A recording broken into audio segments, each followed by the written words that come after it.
embark on one of the most extreme routes possible, how can this possibly stand as any kind of deterrent? Will my honourable friend give way on that? I will. Thank you. I'm very grateful to my honourable friend for giving way. Would he agree with me that those who support refugees in our country deserve our respect and should be commended by the House for their excellent work supporting refugees and local communities up and down this land? Well, I completely agree with my honourable friend that, of course, immigrants across this country have contributed so much over decades to the country that we enjoy today, and we should give them immense thanks, not least in our public services. Mr. Deputy Speaker, instead of thinking of other solutions to deal with the criminal gangs that are causing such misery and death as they smuggle people across the Channel, they've decided to hold firm to a course of action that's already cost us hundreds of millions of pounds and which we've heard throughout the debate tonight will cost us even more. Instead of challenging the criminal gangs at source and building better cooperation with our European neighbours to tackle it, with a government fixated on a plan that the Home Secretary himself doesn't even seem particularly convinced by. And for what? A law that's unlikely to even succeed at the aims that it's put forward. The assumption made in this bill is not that Rwanda is a safe country, but that all decision makers must treat it as such. In other words, they have to put aside any reality that they may know and accept for the purpose of decision making that Rwanda is a safe country. There will be no recourse to appeal on the basis that someone removed to Rwanda may be sent to another country, even if it could be demonstrated that that's a genuine possibility. No recourse to appeal on the basis that a person may not receive fair consideration of their asylum claim, because the government's decided that these things are all safe. These provisions mean that only in exceptional personal circumstances would an individual have a means of legally challenging the decision. This is a deeply unsettling proposition. A government removing one of the key components of constitutional democracy, the right of any citizen to test any law in an independent court. Never could this be more important than on an issue of human rights. And the question of parliamentary sovereignty itself has already been clarified. Lord Hope stated parliamentary sovereignty is no longer, if it ever was, absolute. It's no longer right to say that freedom to legislate admits no qualification whatsoever. The bill leaves open the possibility of individual challenge to the ECHR, and we heard from a number of members today that actually that might indeed be the point at which we're back here a few months from now discussing this very issue again with a government withdrawing us from the ECHR. Mr Deputy Speaker, until a few months ago I was in the classroom teaching pupils, amongst other things, how to identify truth from sources of information. We told young people there is such a thing as objective truth, and yet here I am in the so-called Mother of Parliaments, faced with a morally reprehensible and legally questionable farce. A charade that even, I suspect, most of the people who will eventually be persuaded to go through the iLobby tonight don't actually endorse. And at the heart of it is the idea that a government can simply state what is true, even if the evidence points the other way. It's for this House tonight to challenge the government's shoddy attempt at doing so, and to do the right thing by voting down this law. Mr Speaker, I'm going to start by looking at the founding principles of this bill. But I think it's worth remembering that it actually tries to do what our constituents want us to do. So that's not a bad start for any bill at second reading. When I knock on doors, which I do week in, week out, I've spoken to hundreds, if not thousands, of my constituents over the last few years. Without question, the single most common issue raised in those conversations is illegal migration. So we, in this place, we owe them an absolute duty to do our very best to deliver on their wishes to produce an effective control to migration and also to illegal migration. And that's what this bill intends to do, to provide an effective deterrent that breaks the business model and will lead to stopping the votes, not by itself. It's not an isolated policy. It's part of a whole suite of policies which this government, to its enormous credit, has introduced over the last years and which is already bearing fruit. We have seen this year crossings by small boats down by a third, I think it's slightly over a third, at a time when they're going up by a third in Europe as a whole and by 80% in the Mediterranean countries. So the schemes which the government has come up with and has already implemented are working. And they include bilateral agreements with countries such as Albania, a dedication of a safe country status, which is not novel to this bill. That's had an immediate deterrent effect. It's not that everyone who's come to this country has then been immediately deported to Albania. That hasn't been the deterrent effect. It's the fact that they know that they will be, but they've stopped coming in the first place. Crossings by Albanians have dropped by 90+%. Yes. And that's why Rwanda is so important. It's not that the capacity of Rwanda has to accept every single migrant that currently comes across the channel. It's the deterrent effect to stop them coming in the first place. And we've seen it working. So why not follow the evidence? We've also got the upstream destruction of equipment. Just last week, I understand, there was a Bulgarian seizure of boats and engines and engine parts, preventing the ability to cross over the channel. And there's increased cooperation with France, which I wholeheartedly welcome, which has led to increased coastal patrols and an increased interdiction of attempts to cross the channel, although not all of them. There's been a 70% increase of raids on illegal employment in this country, and there's been an enormous increase, which I very much welcome, in the number of claims handlers to speed the process of assessment, bringing down the backlog from 90,000 to below 20,000 now. So Rwanda, the Rwanda scheme, this bill is important, but it's just one tool of many. So let's be clear what the real dispute is in this chamber today. It's not about the intentions on this side of the House. We are united in wanting an effective policy for Rwanda. Where the real dispute is, every single member on this House, on these benches, we are entirely united on that objective. It's how we get there that we're debating. Exactly. What we see on the other side is we want an effective deterrent. They do not want an effective deterrent. Labour and the Liberal Democrats don't. They want to scrap it. Even if the Rwanda policy is demonstrated to be working, they have committed to replacing it. We want flights to take off to Rwanda, as do our constituents. They want to prevent it. We want to restore control over our asylum processes. Labour and the Liberal Democrats say the only policy is to hire more staff. Hire another 100,000. Have safe and legal routes. That was raised, and that is important. I accept that. But that does not answer the question of how many people come over in the safe and legal routes. We can have a process which welcomes everyone, but the United Nations tell us there are 108 million people in the world at the moment who have been displaced by violence from their own country. So safe and legal routes is a great cliche, it's a great strap word, but it does not solve the problem of control of our borders. So this bill, Madam Deputy Speaker, it responds to the Supreme Court judgment. It doesn't say that black is white. It doesn't say that the risk of refoulement then was a false decision by the House of Lords. It solves the problem by an international treaty preventing refoulement, and that in the very rare occasions where Rwanda may wish to export to a third country, they come back to the United Kingdom. That is sensible. That's not going against the Supreme Court. It is respecting their judgment and solving the problems which the Supreme Court raised, as they said in their judgment. And I wholeheartedly support this second reading. Madam Deputy Speaker, there's been some absurd and ridiculous bills presented to this Parliament in the course of the past few centuries that's been in existence. But it would be hard to find a bill that is more absurd and ridiculous than this particular bill. A bill that wills something to be just because it wants it and asks us to ignore reality and experience because it decrees it is just about as absurd and ridiculous as you can get. And it takes some imagination to concoct something as comedically callous as this.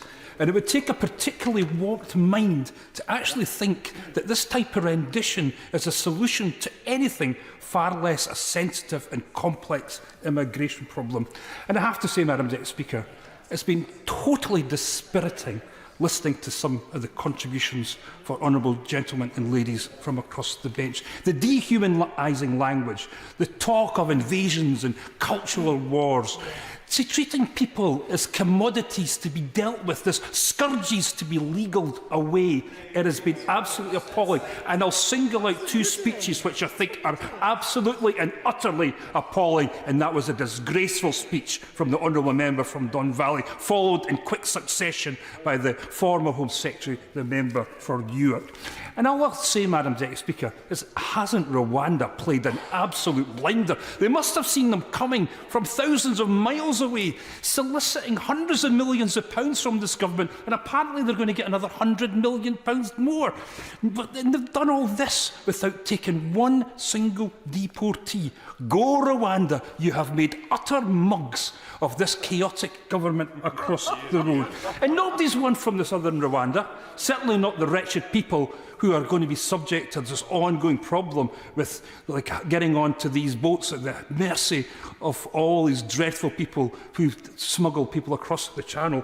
This will do nothing to disincentivise them. If they're prepared to risk their life to come across this channel, why are they going to concern themselves with the infinitesimal chance that they might be rendered to Rwanda? It just does not make sense. And it certainly hasn't helped them, has it? I mean, I don't know if they're going to win this vote tonight, and partly it's still in the balance if that's news for honourable colleagues across the bench. I think they might just about have got it, but apparently it's still in the balance. And look at the list of all the different groups that we have. There's the One Nation group, the European Research Group, the New Conservatives, the Common Sense group. I'd love to go to one of their meetings. the Northern Research Group, the No Turning Back group, the Conservative Growth group, a group of factions that would make the People's Front of Judea look like a model of unity and political consensus.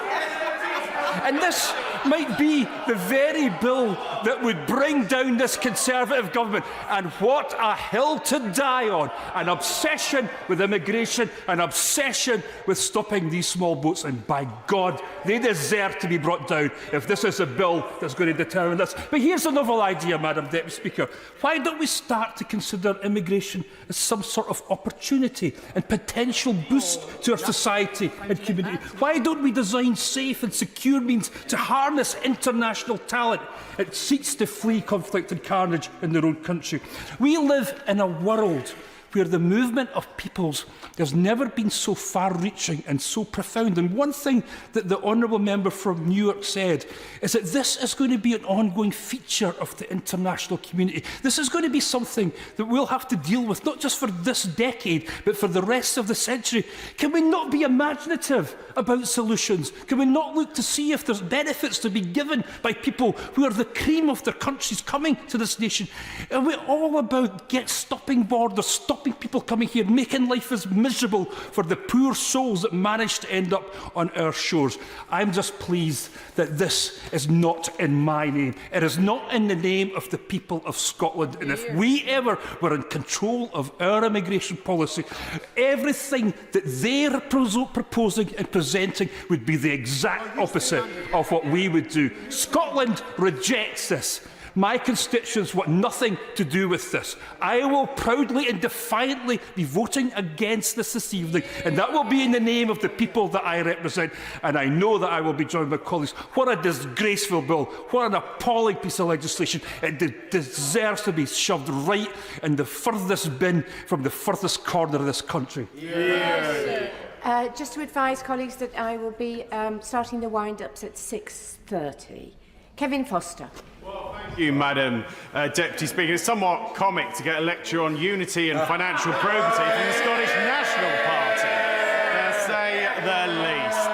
But, you know, well, if we really want something comic. But this bill is one that I do welcome seeing come forward, and in particular with the fact that it was obviously myself, the right honourable member for Witham and the right honourable member for Corby, who were sort of the original architects of the Rwanda plan. And a lot of that's because we face the challenge in this country that other countries in Europe do, which is namely that there are countries where even if we turn down someone's asylum claim, we will struggle to return them too. So, for example, there are countries around the world that we would not wish to deal with those governments, or there are countries which, as a point-blank matter of policy, refuse to accept enforced immigration returns. In fact, there's some countries we even struggle to deport criminals back to them due to domestic policy, not necessarily due to concerns about the country, due to the domestic policies they adopt. Because this was touched on in a speech by a member actually opposite. You cannot just drop people off. You need to get the permission to do so. And similarly, if we cannot get a returns agreement with the safe and democratic third country that they have just left, then we need to look at what is an alternative. And that's why then looking to Rwanda came in. Rwanda is a country that is a specialist in refugee resettlement. Hearing some of the comments from opposite, you'd never know that there's 130,000 refugees in Rwanda. You wouldn't know that UNHCR relocates people to Rwanda. And if that shows they are specialists in this area. That is one of the reasons we worked with this country.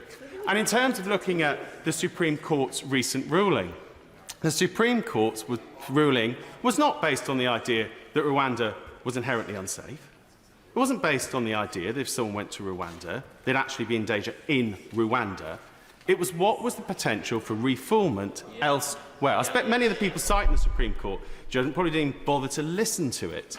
And that's why it's important to look at what does this bill, and what is this bill based on? What has changed since the Supreme Court judgment that allows Parliament to take a different view to what the Supreme Court justices took? And not just on the fact that, as the member for Torridge and West Devon rightly pointed out, Parliament is quite entitled to do that. But it's based on the fact that there is now a treaty that directly addresses those points. And this bill actually ratifies that treaty, makes it part of international law. The guarantees against someone who goes to Rwanda, transferred from this country, for Rwanda to meet their protection needs rather than this country. So that means they will not then be transferred further on. That is the absolute core of what has changed since the Supreme Court judgment. It is why Parliament is now quite entitled to take an opinion that Rwanda is a country that is both safe in terms of people being transferred there, based on the assurances we've got that will be upgraded into international law via a treaty, and based on the clear assurances against refoulement to a third country where someone may face persecution. And that's why I do think this bill does need to get a second reading. There are clearly points of detail that we can explore at committee, and particularly the ministers on the front bench, both of which I've got huge respect for, will know my thoughts around making sure, what is going to be, particularly in the clause 4, where is the evidence threshold going to be? Particularly interesting to hear, particularly given his former role as Solicitor General, his experience in front of the courts directly, where he believes the courts may draw the line for interim relief. One of the reasons why interim relief is always quite important is many cases, a lot of the challenges thrown up at the last minute usually fail in the end. But what they're used for is to frustrate the actual flight. Particularly when I used to deal with things like the Jamaica flights. We could only have so many a year. So you knew if you could get yourself off that flight, it would be some time before there was another one, even if your claim ultimately fell. Now, there is a wider debate to have around the refugee system. There's a debate to have around how the current law and current international practice works. We can see people, we've had examples of people who've lived in the European Union for a number of years with a visa, living there lawfully, and then come to the UK and claim they have a protection need. Well, if you've been living in a safe and democratic European country, what was your real protection need for leaving that country, particularly if you had the lawful right to be there? But those debates are not debates we can settle today. What we have before us is a bill that allows us to take forward part of our plan to tackle the issues of illegal migration. And this is why we need to make sure it gets a second reading this evening. Hillier. Thank you, Madam Deputy Speaker. And I have to say, we've heard the sounds of optimism over truth coming on from the opposite side. This idea that this is a deterrent has not yet been proven. Yet it has been cited as though it's actively deterring people from arriving in the boats. And we all know that the boats is a challenge, and it's a real problem because people are dying in the Channel. But let's be clear, this was the government that was the architect of this. This is the second time to legislate on this, and we've had the architects stand up, including the Honourable Member for Torbay just now, proud that they drew this up, but drew it up so badly that they're having to revisit the legislation. So I think it'd be a bit less proud, and frankly, proper policy making, even though I don't agree with this policy, is that you make it work before you announce it. And in fact, there's so many flaws in this that they're struggling along and believe that a headline and a pledge that this will deter people is enough. And that's not good policy making. And we've often been challenged on what we would do differently on this side. Well, the Honourable Member for Birmingham Hodge Hill and I were at that front line dealing with immigration matters in the last Labour government, and it was the Honourable Member for Birmingham Hodge Hill who was the architect of a system that meant that one person every 8 minutes was being returned. And we all know there is an issue where people who do actually,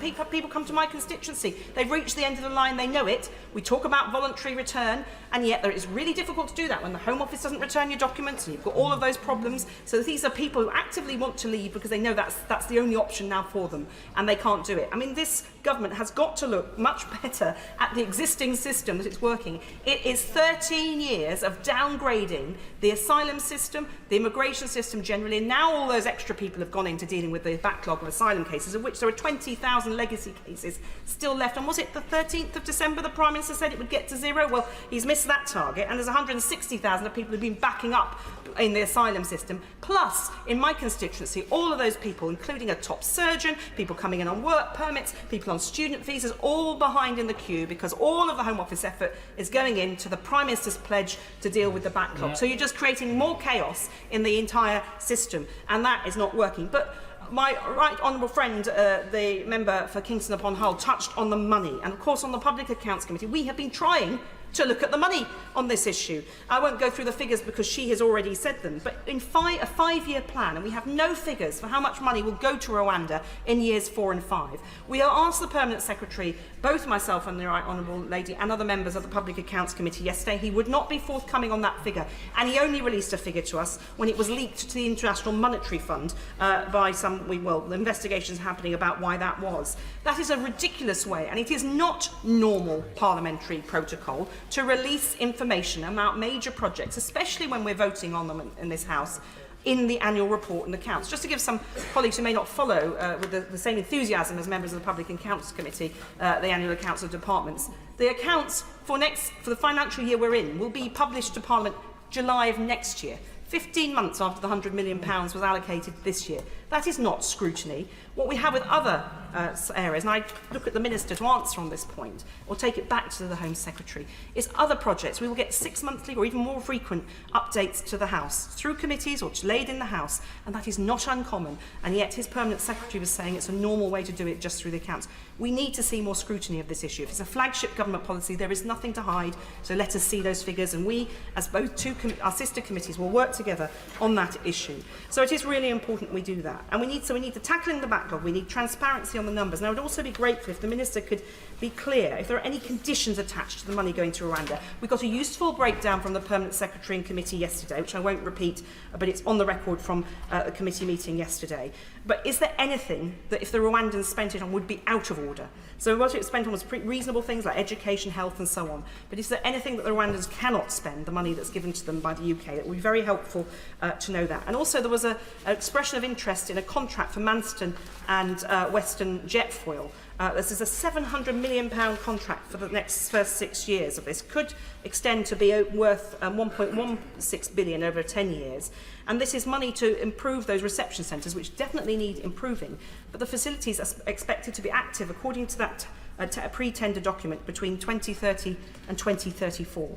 So I'm a bit puzzled if there's a lawful £700 million being invested in Manston and Western Jetfoil, welcome though that necessary though that may be, and yet we're being told all afternoon, I've been here for 5.5 hours, we've been told all afternoon that it's already deterring people. So if it's working so well, why is there the same need then to invest that much money in these facilities? It needs the investment, but it seems to me that the government is trying to have it both ways, and I would welcome clarity from the Minister. Duncan Baker. Madam Deputy Speaker, I will support this bill this evening because it is a fundamental right that a country must be able to protect its borders. And as a basic, it should know who is entering the country, and even more so if they are trying to do it illegally. And I support the bill because we simply can't rest on our laurels with the current action we have taken, as positive as that already is. We've heard it this afternoon that all across Europe, major European countries have seen illegal migration rising, 80% up in Mediterranean crossings. And yet, thanks to the steps that we have taken in this country, our numbers are down by a third. Now, people quote a third over and over again. But what does that mean? is approximately 17,000 people down on where it was last year, and that is way down on the forecasts, which were expecting it to potentially double on where the numbers were last year. Yep. But reducing the figure and being happy with 29,000 people this year isn't stopping the problem. Stopping people being put on boats and trying to illegally enter the country requires a multifaceted approach. Return agreements have worked. Putting our border force into French control rooms has worked. And trying to dry up the supply of rubber boats has also worked. But there has to be a deterrent as well. It is simply another piece of the jigsaw, and on top of all of the other measures that we are using. And for those who seem not to be able to understand why we need that deterrent, I pose a simple question. Don't look at the situation today. Look at the tens of thousands that are crossed this year. Look through the lens of where that situation is going with migration around the world. If we don't tackle it today with a strong working deterrent, then we won't see tens of thousands of people trying to cross into the country. We will see hundreds of thousands of people trying to cross into the country. And that is the forecast that we are being shown year after year. The government's official release yesterday was the most startling statistic I've read yet. It estimates that if illegal immigration goes unaddressed, the cost of asylum and accommodation alone could increase to £32 million per day by 2026, equivalent to £11 billion a year. £11 billion a year. Just imagine how that could be used on our public services. So the government is absolutely right to use every power it has at its disposal to prevent and deter unlawful migration. And to the people who have said, we've spent an unbelievable amount of money already, 250 million, should I say, in trying to get this scheme up and running, that figure pales into insignificant amounts when you put it in the context of 11 billion a year, as I've just read out. Our NHS, our housing provision and our welfare state, indeed all of our public services, simply cannot take unsustainable levels of illegal migration. Now, I am not a lawyer, and there are all manner of opinions on whether the scheme will work or not. But my answer to that is don't let the perfect be the enemy of the good. Fair enough, as it's been said already this afternoon, it may not stop every single legal challenge, and that's fair enough. Some of those will be valid, and it doesn't have to. What it does need to be is the deterrent to help and stop and slow down the numbers that are coming. And that is why, when there is plenty of commentary on this bill, there is plenty in this to stop the spurious reasons of not taking people and being sent for asylum in Rwanda. And when I read that the UN and the EU alone have been sending refugees to Rwanda since 2019, I find it extremely difficult to understand that actually people have accused Rwanda of not being a safe country. Sure, we have to tread a fine line to have an operable bill, and one that is fair, and one that international partners will stand alongside. Plenty of times I've been told in this House, things will not happen, things will not work. We were told we wouldn't get the numbers of boats crossings down.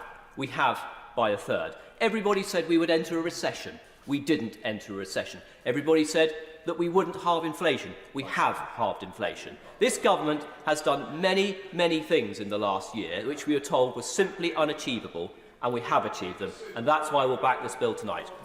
Patrick Grady. Speaker, last week my honourable friend, the member for Glasgow Central, compared the Home Secretary to Humpty Dumpty in Alice in Wonderland, who uses words to mean just what he chooses them to mean. I wonder if perhaps the Prime Minister could be compared to the Red Queen who believed 6 impossible things before breakfast, that Brexit has been a success, that Britain is a soft power superpower, that the Scottish Parliament is the most powerful wee devolved assembly in the entire world, that we can reach net zero while abandoning net zero policies, or that this bill is actually going to stop irregular arrivals in the United Kingdom, or sixthly, that his party is actually going to win the next election. But I think even for that side of the House, that is too unbelievable. They don't think this bill bill's going to work and they don't think they're going to win the next election. And the bill isn't going to work because it fails under the crushing weight of its own internal contradictions. Rwanda is deemed to be a safe country, desirable even as a place for asylum seekers to be processed and to remain. And the former Home Secretary didn't take my intervention earlier on. I wanted to ask her, if Rwanda is such a desirable place to be deported to, why on earth should it be a deterrent? How is it going to have a deterrent effect if the government's saying this is a wonderful, safe and secure place for you to go? Maybe more people will come to the United Kingdom in the hope of being sent to Rwanda. The Republic of Rwanda is to be trusted to fulfil its obligation. I'm very happy to give way.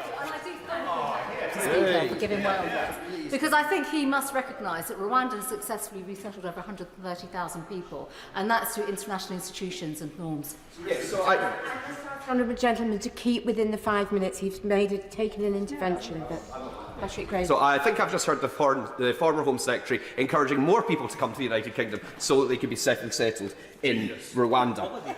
And the Republic of Rwanda is to be trusted to fulfil its obligations under the Rwanda Treaty because the treaty is binding under customary international law. But the same bill grants the UK government derogations from that corpus of international law and instructs the courts to ignore it. And the bill is supposed to slash costs to the taxpayer of housing asylum seekers in UK hotels, but the government has already paid Rwanda hundreds of millions of pounds without a single flight taking off. And the price for this performative weak bill is a weakening of the courts and judicial system, a weakening of the UK's standing in the world, and indeed a weakening of the entire system of international law. Because if it's okay for the UK government to derogate from its international obligations and commitments when it suits, then how can the UK object to other countries, Russia or China or anywhere else for that matter, when they flaunt the rule of international law?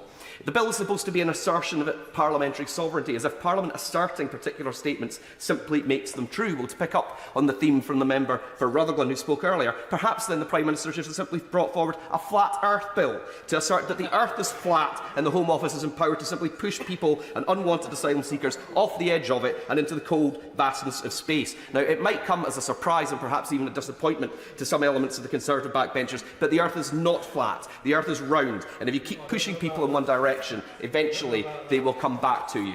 Now, it's important in all of this, Madam Deputy Speaker, to be clear that despite us debating the safety of Rwanda bill, very little of this debate is actually about the safety of Rwanda. In 2018, I had the huge privilege of visiting Rwanda with the CPA. It's a beautiful country, it has huge potential, and the people there have had to live through horrors and overcome unimaginable difficulties.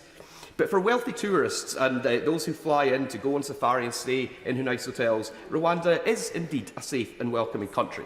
But for citizens who speak up too loudly with questions about the regime, who perhaps ask why international observers have been unable to report that presidential elections have been free or fair, or perhaps people who belong to the LGBT+ community in that country, or indeed if there are Rwandan citizens who live in London under the protection of the Metropolitan Police because they're being sought by their own country's intelligence services, perhaps they might not find it as safe and welcoming.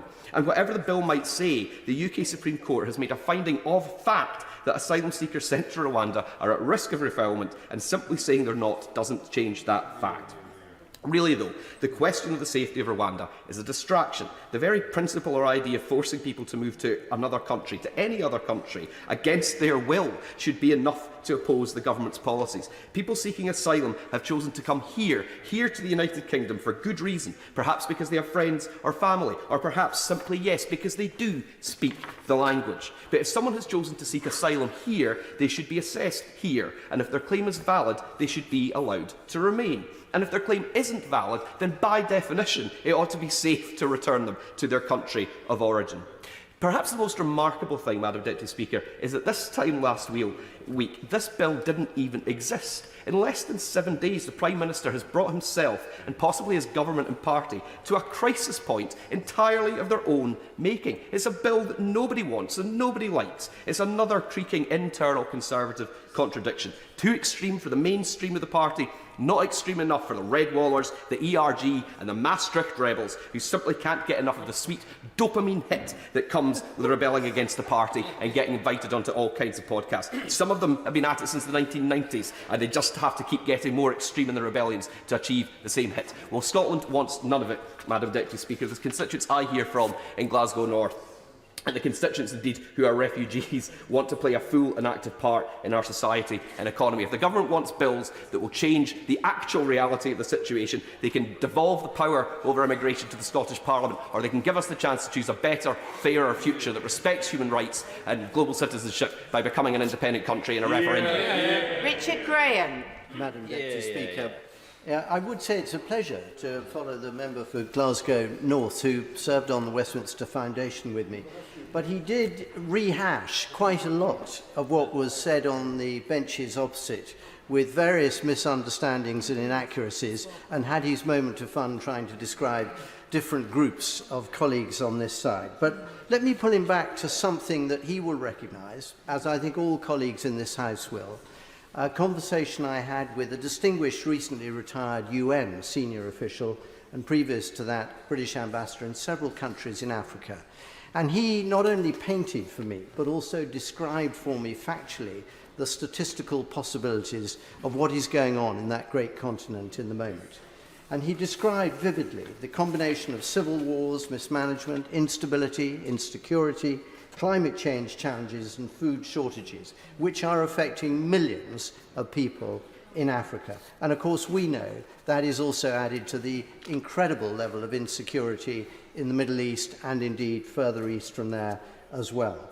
So all of this actually amounts, Madam Deputy Speaker, to one of the great challenges for democracy in our time, because we are dealing with a huge issue that is going to get bigger, and we are all going to be stretched in what our answers to those challenges are.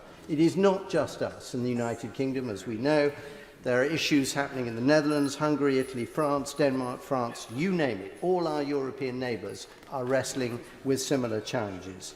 And therefore it is simply not enough for members of the opposition to point at various things that they don't like about this bill without really considering what a constructive alternative might look like.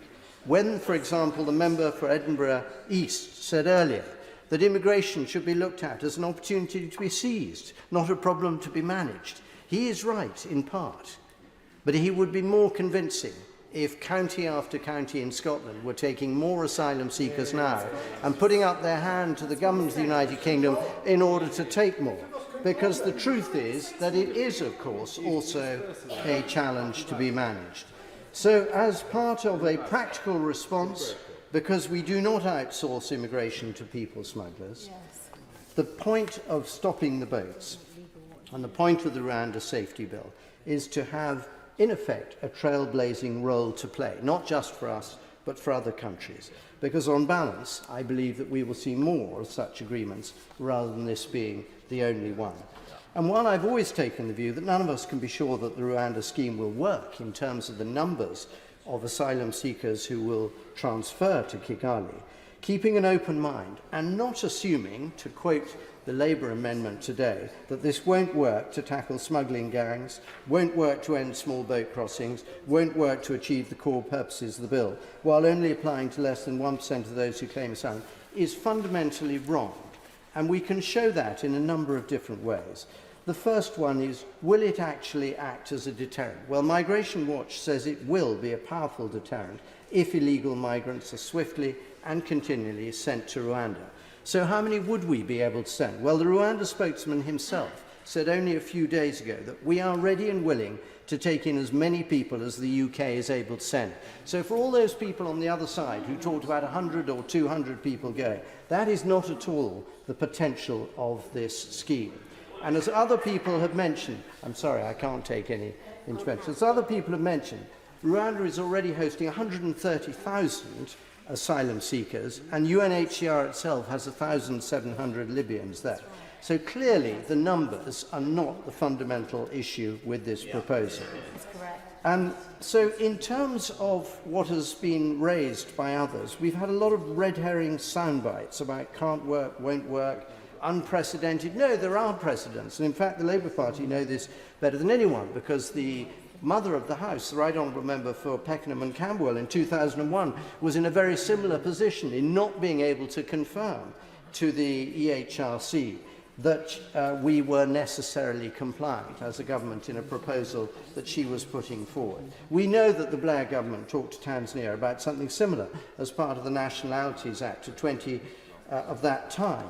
And in fact, the Nationalities Act of 2022 built on the Asylum and Immigration Act of 2004. So there are some precedents. There are reasons to believe this might work. It is going to be awkward, and it is going to have to be an issue that we and many other governments tackle. But the most important thing, Madam Deputy Speaker, is that we should get behind this bill and see it through safely. Thank you, Madam Deputy Speaker.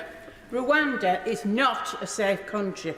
This country is using the bill as a distraction from their failing to sort out the immigration backlog. Millions of pounds of taxpayers' money is being spent on hotels every day. Hundreds of millions have now been spent on this fantasy Rwanda policy without a single person being sent there. Money would be better well spent sorting out the backlog and getting people processed. There are already immigration policies in place. They aren't being enforced. The Home Office is working too slowly, as they have done previously with passports. Processing claims quicker is the best way to free up these hotels. Over the past decade, the backlog of asylum claims has risen 4 times faster than the numbers claiming asylum. This is ultimately a crisis of the government's own making, your benches, and one that has been years in the making. It is a failing system that needs fixing. This country needs a solution to this crisis, not a distraction to it.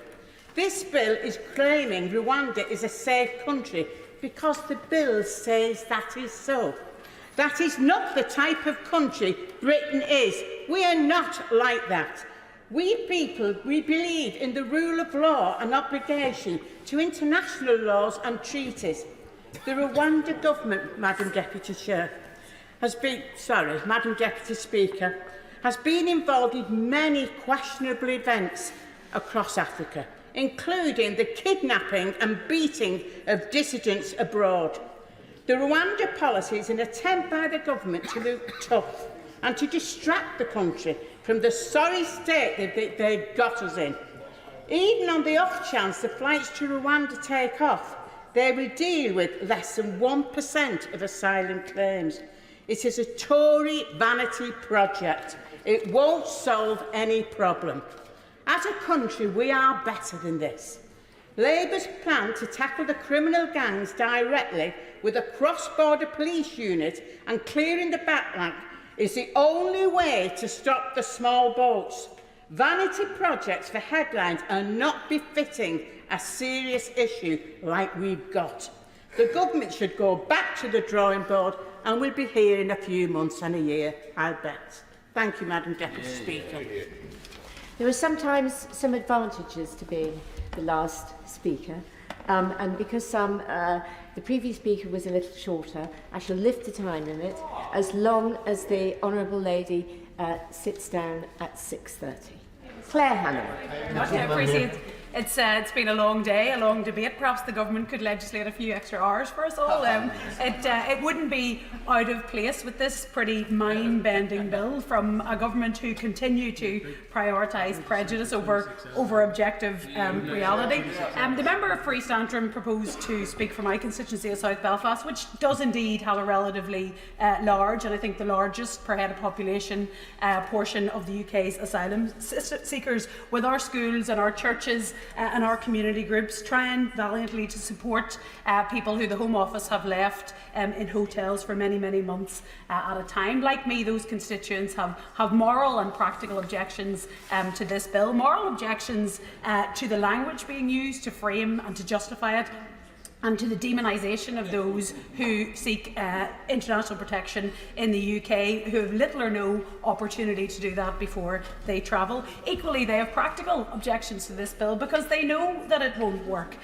They know that there's no evidence that deterrent works, a fact confirmed by the Permanent Secretary, then they know that it relies on simplification by this government that implies that people have never met or spoken to an asylum seeker. The cost of this gimmick is now running into the hundreds of millions of pounds, money which could and should have been used instead to end the chaos of processing in the Home Office, or going after the people traffickers instead of bettering their market by closing off safe routes. No one is saying that the UK can or should take everyone who requires sanctuary for reasons of conflict or prejudice or climate. As everybody in this chamber knows, no matter what they say in their tweets, only a fraction of people try. No one is saying the UK shouldn't take legal steps to deter erroneous claims. The Minister has spoken about fruitful engagement with Albania. Honourable friends on these benches have set out numerous constructive proposals, including swifter processing and justice, and crucially modern and mature engagement with neighbouring countries. Madam Deputy Speaker, it's impossible to view this bill outside of two core dynamics. One is the UK's recent disregard of international law, a rules-based order that they previously and proudly shaped, and the second is the dynamic of overall irrational opposition to migration, including regular migration. People often say that you can't even talk about immigration. You absolutely can talk about immigration, but you have to be prepared to be honest about it and to trade in more than just Twitter memes. You have to be prepared to talk about how the National Health Service and social care would collapse without it. You have to be honest about the net positive impact on GDP and about the poor political decisions and how we spend those gains that have left public services in the mess they are. You have to be honest about our higher education model and the higher fees that students from these areas and from countries here would face if we didn't have overseas students. You have to be honest about how it is anti-family to tell UK citizens that they can't fall in love with somebody and marry them from another country unless they're in the top 25% of earners. So of course you can talk about immigration. I'm happy to talk about immigration, and I'm happy to tell you that Northern Ireland has an immigration problem, and that problem is young people leaving our region to make their lives elsewhere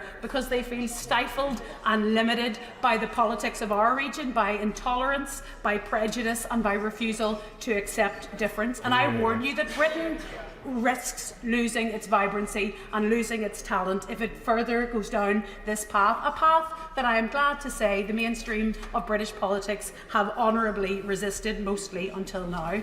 Ireland's not immune, north or south, from these currents, as a street disorder in Dublin a few weeks ago shows, but we're a nation of people who have been the source of immigration for many, many centuries. You don't get to be Irish and racist, and I'm proud of the political leadership from across the spectrum against far-right agitation in Dublin in recent weeks.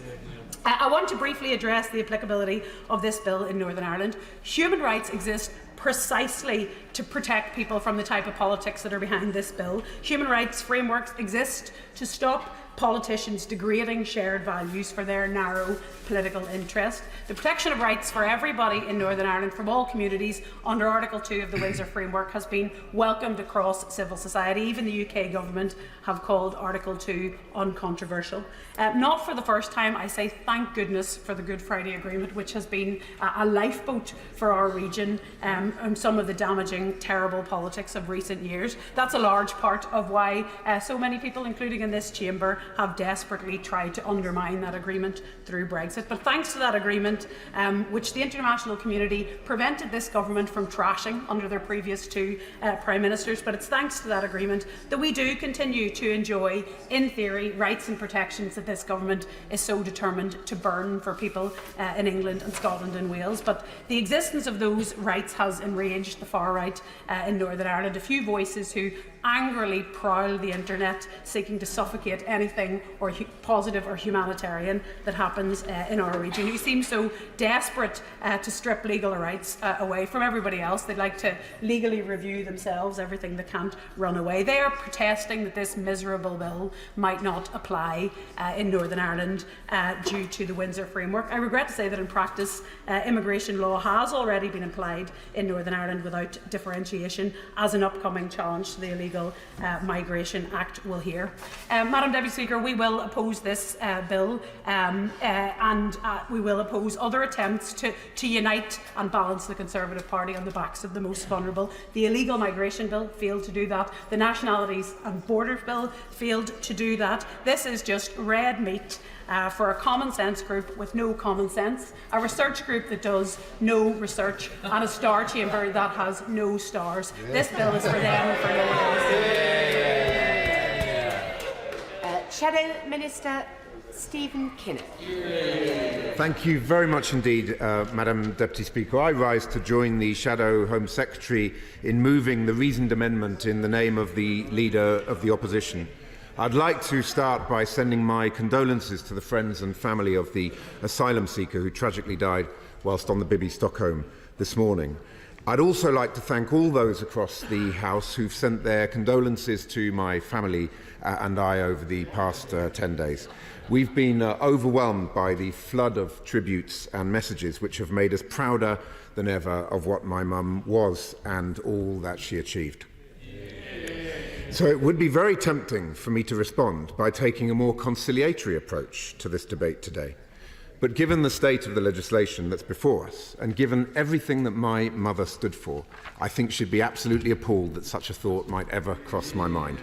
So let's get stuck in, shall we? I'd firstly like to start by thanking the House for an excellent debate, with gratitude in particular to my honourable friends on these benches who spoke with such passion and logic and conviction throughout the course of this debate. And of course, I'd like to welcome the latest Immigration Minister to his post. I note that the performance of his predecessor led the Prime Minister to conclude that the job was too big for one Conservative member alone, so they've cut the position in two. Well, the more the merrier, I say. Welcome one and all.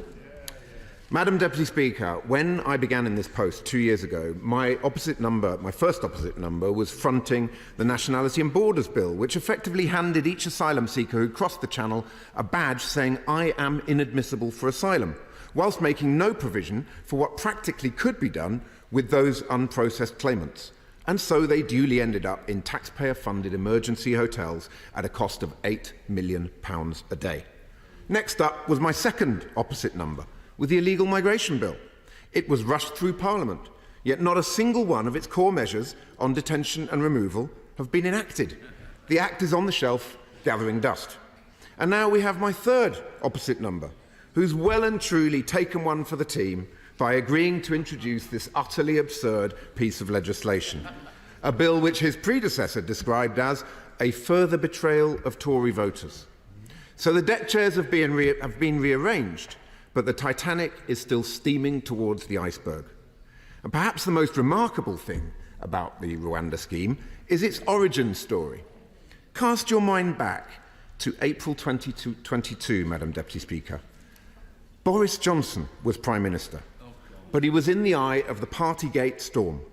So he cooked up a cunning plan to rescue his premiership, which I believe became known as Operation Save Big Dog. And lo, the Rwanda scheme was born. Now, like every other scheme that Mr. Johnson's ever been associated with, it was extortionately expensive and doomed to fail. Yet here we are, 18 months, 2 Prime Ministers, 2 Home Secretaries and 3 Immigration Ministers later, and the benches opposite are still shackled to a policy that was only ever to be designed to be a diversion from a scandal.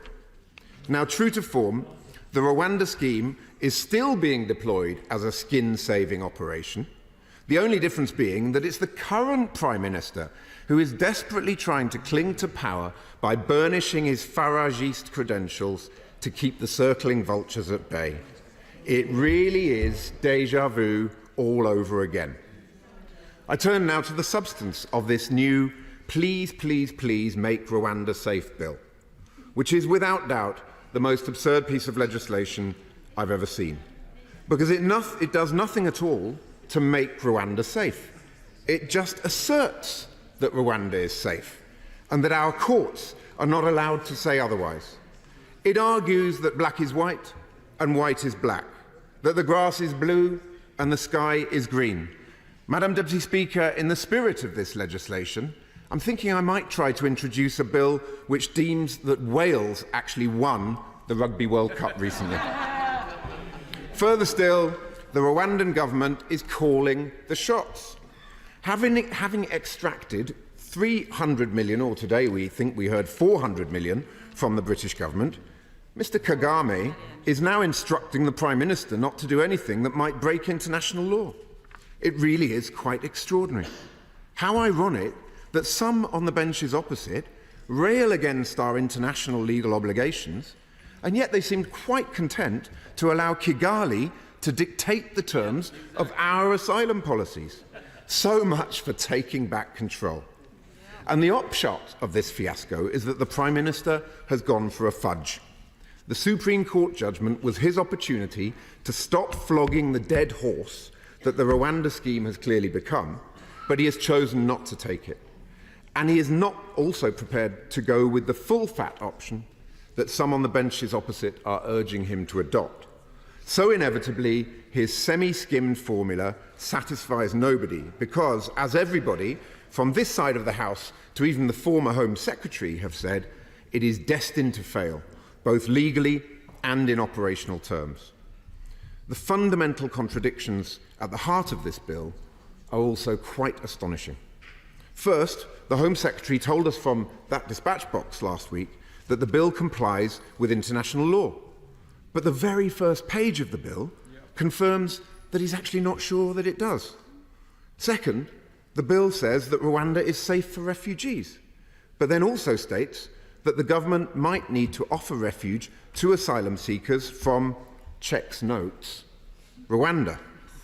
Third, it's meant to be about stopping what the government calls illegal migrants from seeking sanctuary in the UK.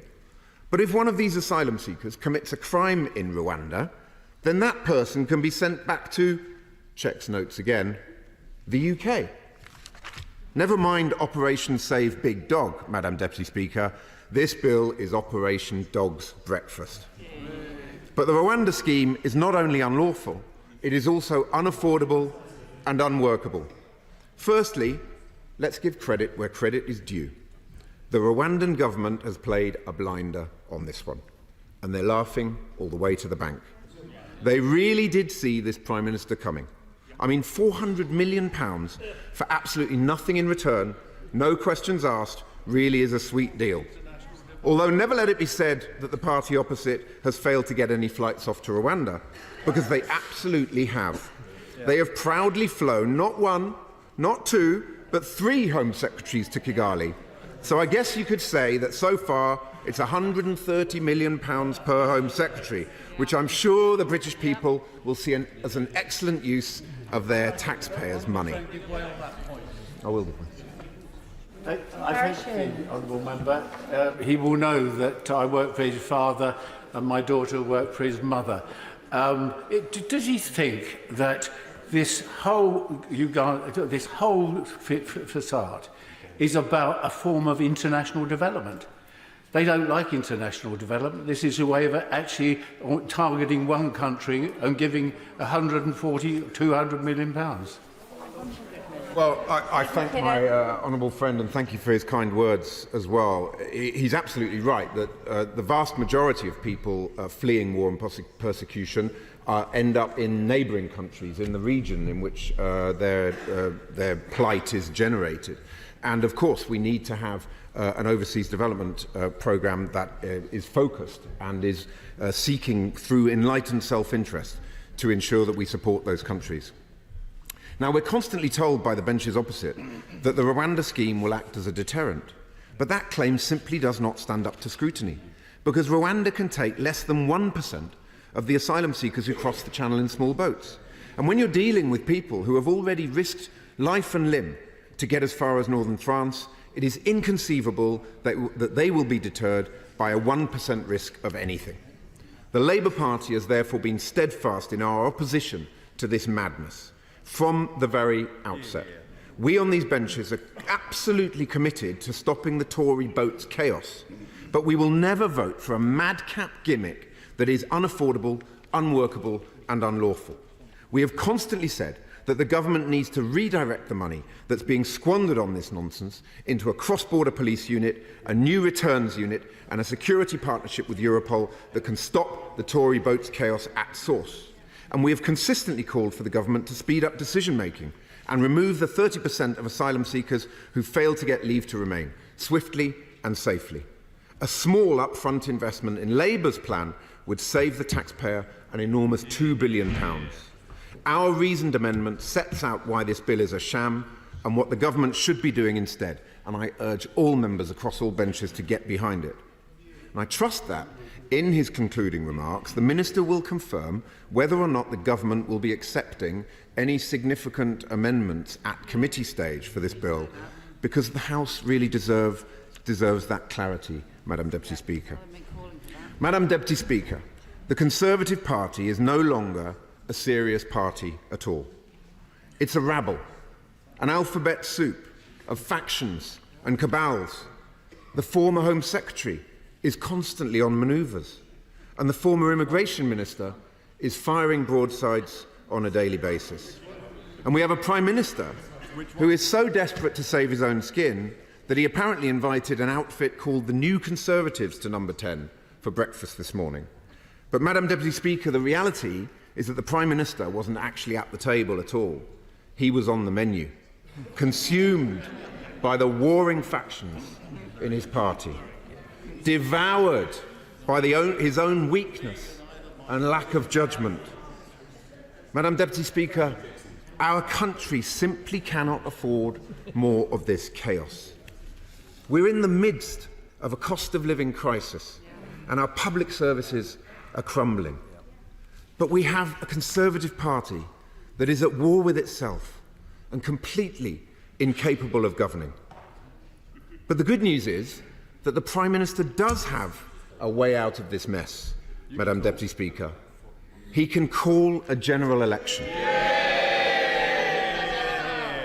so that voters across this country can kick him and his shambolic administration out of office and finally give our country the leadership that it needs and deserves. Thank you. Before I call the Minister, can I just say once again how important it is for those who have contributed to a debate to get back in good time to hear the opposition front bench as well as the Minister, and not to be late. Minister Michael Tomlins.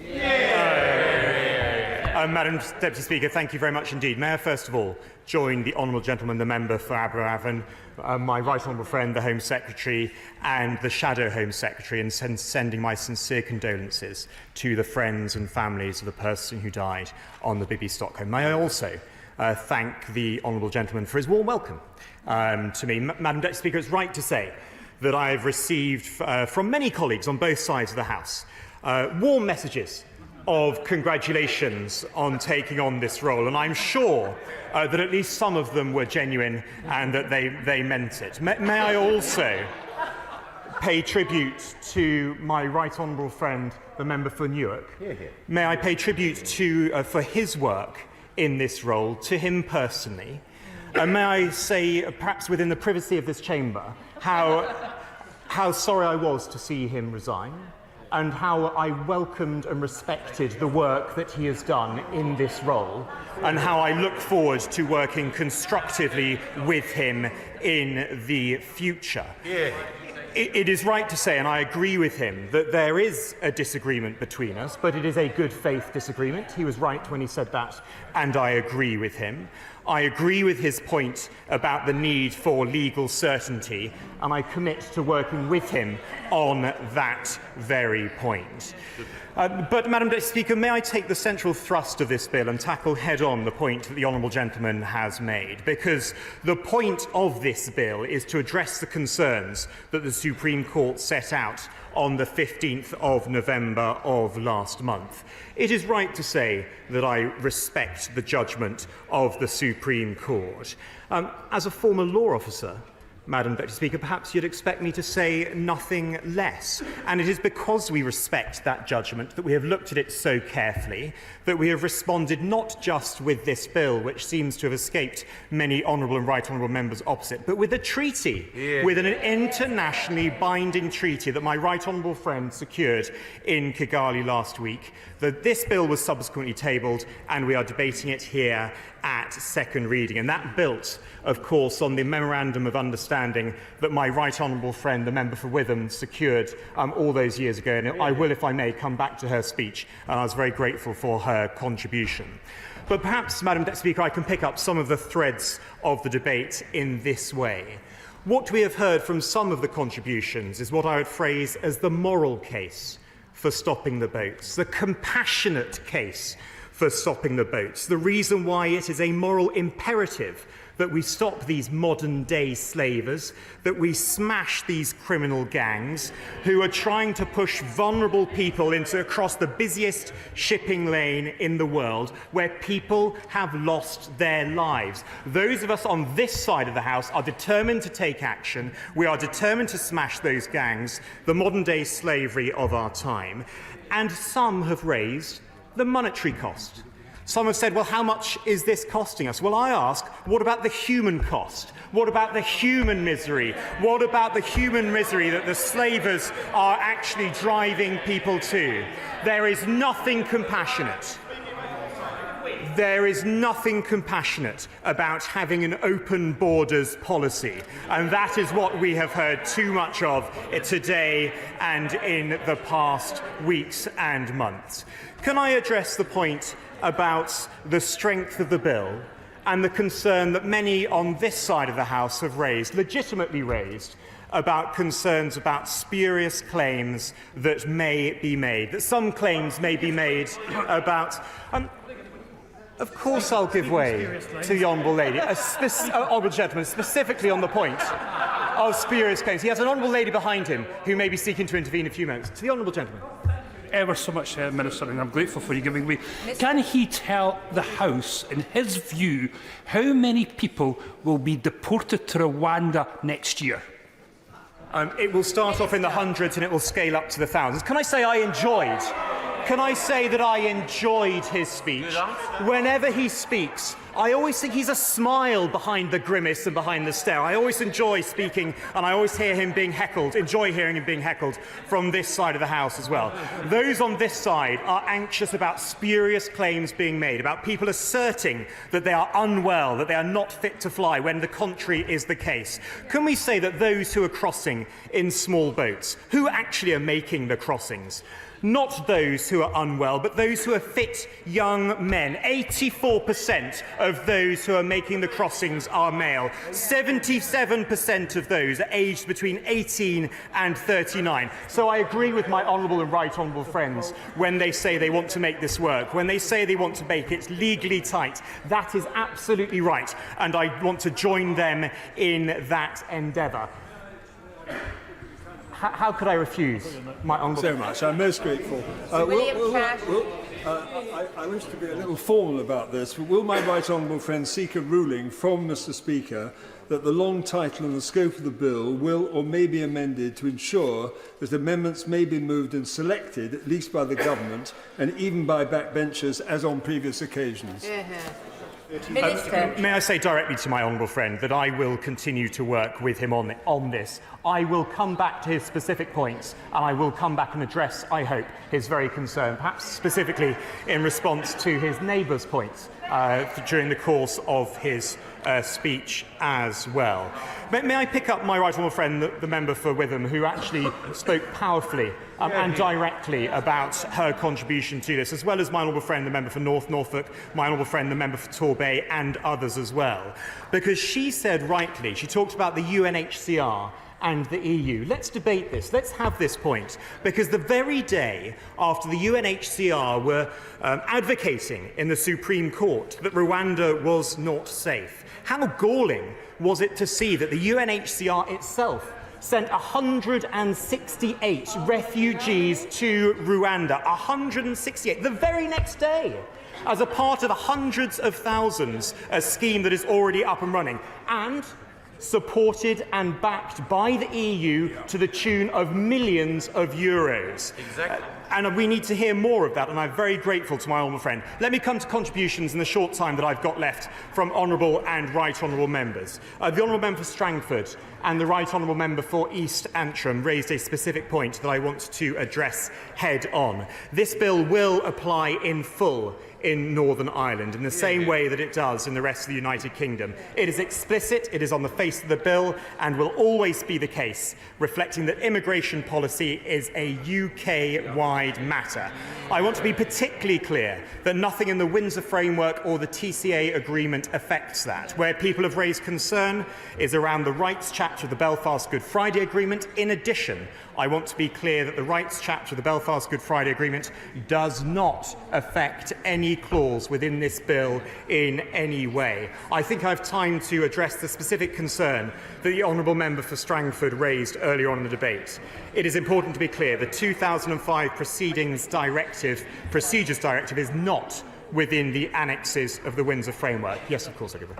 Gary Robinson. Madam Deputy Speaker, to the Minister for addressing those points as clearly as he did. He will acknowledge that while he has addressed them in his closing remarks this evening, the Home Office published legal advice yesterday that didn't touch on any of these points. Could I ask the Minister to take steps in the days that come to go further and update that legal guidance, that legal advice, in a way that encompasses the points that he's just raised to assuage the concerns of the House this evening? Minister. May I give the honourable gentleman this commitment, that I will continue to work with him on the points that he has raised. And I need to be careful about legal advice as a former law officer. What has been published is a government legal position statement. That is different from legal advice, and he will understand the differences in relation to that position. But he has heard what I said, and I was grateful to him for welcoming the points that I made in response to the specific concerns that were raised. May I come back to my honourable friend, the member for Stone, because he mentioned the House of Lords Select Committee, the Constitution Committee. Madam Deputy Speaker, that gave me flashbacks to my grilling by that illustrious committee when I was sitting alongside my right honourable friend, the Attorney General, in my former role as Solicitor General. And we followed that very report that my honourable friend, the member for Stone, mentioned. May I turn to the Chair of the Select Committee, the honourable member for Kingston upon Hull North, the Chair of the Select Committee for the Public Accounts Committee, the honourable member for Hackney South and Shoreditch. And the simple point I would say to her is I can't address each and every one of her points here, but I know that she's looking forward to asking me some specific questions tomorrow afternoon when I attend her committee with my honourable friend, the member for Corby. We then had, Madam Deputy Speaker, what I'm going to describe as a former law officer fest. We had the pleasure of hearing from my right honourable and learned friend, the member for Torwich and West Devon. We had the pleasure of listening to my honourable and learned friend, the chairman of the Select Committee.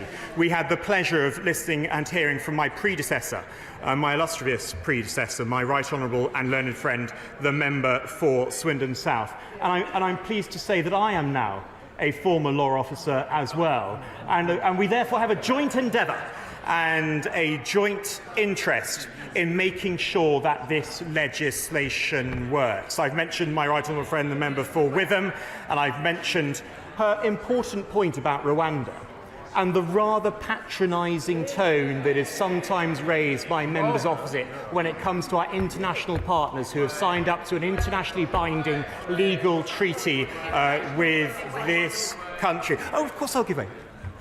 Welcome the Immigration Minister to his post. Is he aware that while he's been speaking, the New Conservatives, the European Research Group, the Northern Research Group, the Conservative Growth Group and the Common Sense Group have all said that they cannot support the bill and are going to abstain tonight?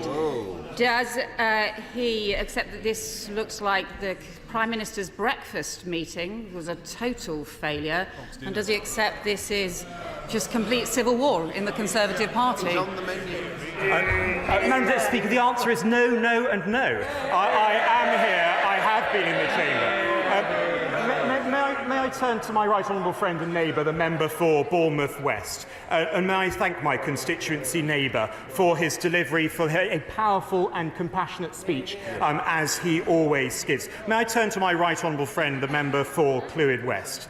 He asked me to work with him, he asked me to be open-minded, he asked me to look at ways to make the bill more effective. In contrast to the previous intervention, my answer is yes, yes and yes. He and I have worked together before, and I commit to continuing to work again with him in the rest of the passage of the course of this bill. In the time that I've got, forgive me, I won't. In the time that I've got left, I'm going to refer to my honourable friend, the member for Devizes. I hope he will continue to work with me on this bill. I listened very carefully to what he had to say. I listened with great interest to my honourable friend, the member for Barrow and Furness, who is a member of the Select Committee and spoke with great authority. My honourable friend, the member for Dover, who spoke very clearly about her position and how the impact on her constituency, the direct impact on her constituency, and the imperative of making sure that we stop the boats. My honourable friend, the member for Gainsborough, the speech in my notes, it's described as that he was on fire. That's what my notes say. He was on fire. And those who missed his speech should go and watch it again on playback. My honourable friend was on fire, and I was grateful for his contribution. My honourable friend, the member for Runnymede and Weybridge, who made a powerful, measured and careful speech. And I was grateful for his earlier intervention during the course of the debate as well. My honourable friend, the member for Ruislip, Norwood and Pinner, I thank him for his contribution. I thank him in particular and sincerely for mentioning our late colleague James Brokenshire and for mentioning the work that he did so ably in this area. My honourable friend, the member for Boston and Skegness. Common sense from Boston is what my notes say here, and I thank him for his contribution. My honourable friend from Don Valley, there were attempts to shout him down whilst he was speaking. He stood up, as he often does, and he stood up in this chamber in the face of that barrage. He talks openly about his faith, and I respect him sincerely for the way that he does that and for the way that he conducts his business in this chamber. My honourable friend, the member for Bury North, who has the distinction of serving on not one but two select committees. Not only does he do that, Madam Deputy Speaker, but he does it with distinction and with diligence. I always like listening to his speeches. He had the temerity to suggest that lawyers may from time to time disagree with each other. What an outrageous suggestion he made. I'm only sorry that there weren't more lawyers in the chamber to hear that particular point. My honourable friend, the member for Broughton, made an outstanding speech. The inescapable, the inestimable, the irresistible logic of my honourable friend's speech. More people should have been here to hear what he said. It was absolutely logical, it was compelling. My honourable friend, the member for Torbay, I have turned to him before and I thank him as well for being, as one of my predecessors, for his work in this area, for pointing out what has already happened since the Supreme Court, namely the treaty. My honourable friend, the member for North Norfolk, gave us actual numbers, not just a percentage, but actually turning it into numbers. And my honourable friend, the member for Gloucester, took us on a tour du monde. It is not just our country that is facing these challenges. This is a challenge of our time. This is a global challenge. Madam Deputy Speaker, let me end with this. I have sat through this debate. Out of the 6.5-hour debate, I have sat here for more than 6 hours of it. I have heard every single speech from this side of the House and most speeches from the other side. I have heard every single front bench speech from the Labour Party, and what was missing was a plan. Labour have no plan. Intervention after intervention. Where is the plan? There was chuntering from the Home Secretary from a sedentary position, Madam Deputy Speaker. Where is the plan? Answer came there none. There was a verbal vacuum. There wasn't even a cut and paste solution. There was no plan whatsoever. Contrast that with the clear determination of all of those on this side of the chamber to stop the boats. And Madam Deputy Speaker, I commend this bill to the House.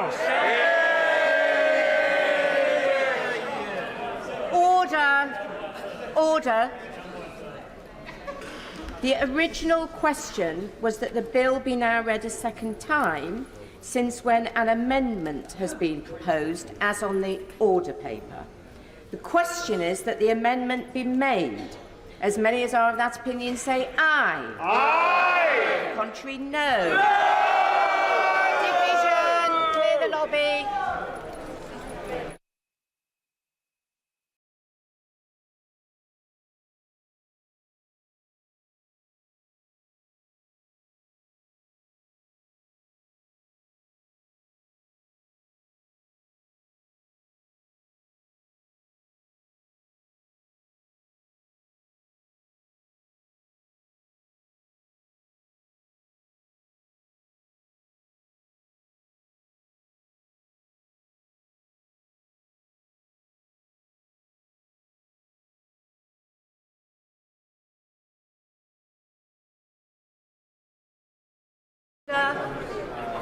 Order. The question is that the amendment be made.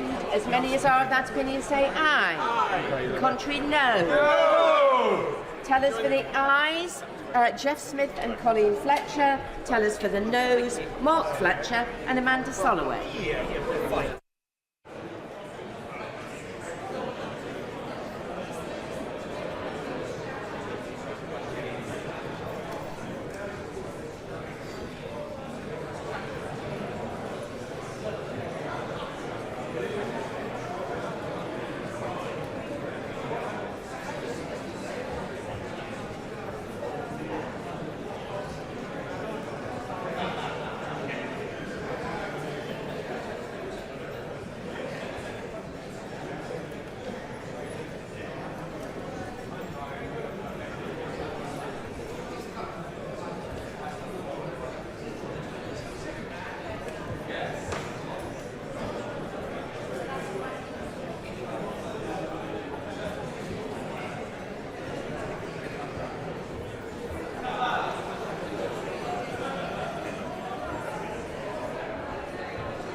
Order.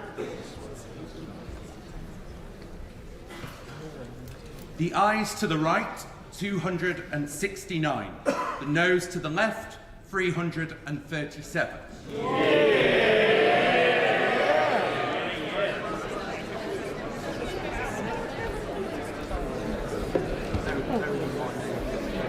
The ayes to the right, 269. The noes to the left, 337. So the noes have it, the noes have it. Unlock. The question is that the bill be now read a second time. As many as are of that opinion say aye. Aye! The contrary, no. No! Division, clear the lobby.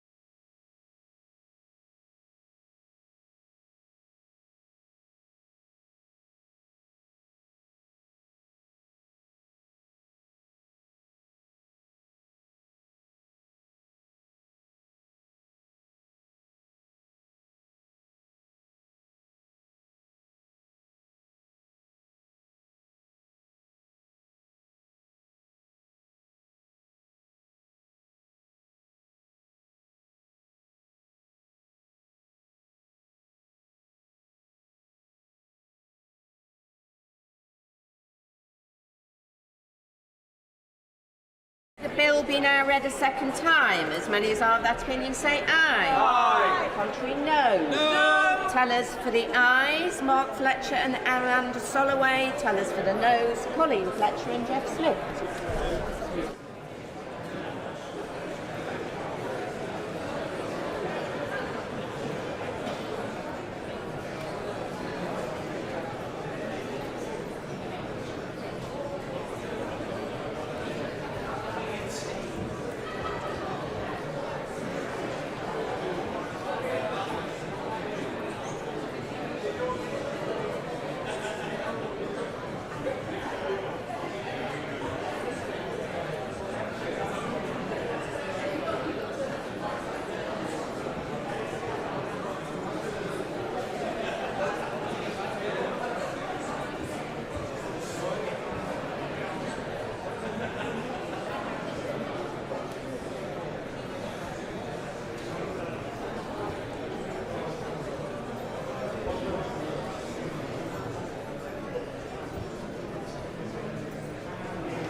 Order.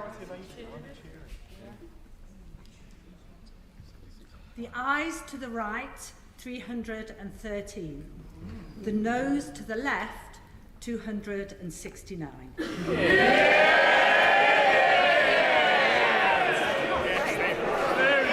They're cheering a majority of 80. Order. Order. The ayes to the right, 313. The noes to the left, 269. So the ayes have it. The ayes have it. Unlocked. We now come to the programme motion to be moved formally. The question is, as on the order paper, as many as are of that opinion say aye. Aye. The contrary, no. Division, clear the lobby.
The question is, as on the order paper, as many as are of that opinion say aye. Aye. Contrary, no. No. Tellers for the ayes, Mark Fletcher and Amanda Soloway. Tellers for the noes, Gavin Newlands and Peter Grant.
Order.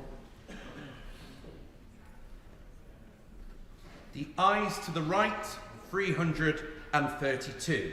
The noes to the left, 61.